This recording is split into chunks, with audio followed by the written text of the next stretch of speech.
มื่อนี้ถือว่าโอกาสดียามดีได้มาฮอดมาถึง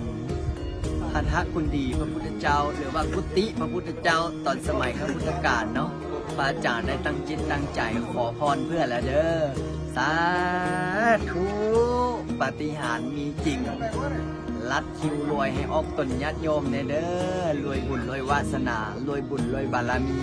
ให้ลูกเป็นผู้ดีให้สามีเป็นคนฮู้ให้ภรรยาอยู่ในศีลในธรรมและกับพิเศษโยมพ่อโยมแม่โยมพี่ใดๆอยากจะมากราบ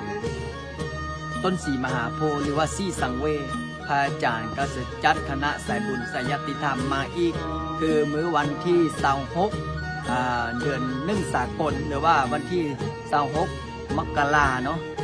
ปี2026นี่แหละผู้ใดอยากไปอยากมาก็สามารถทักข้อความหาพระอาจารย์ได้เด้อมากราบขอพรนำกันเนาะบางคนก็อยากมาผู้ใดอยากมาฝากกดคอมเมนต์ได้เด้อเจริญพร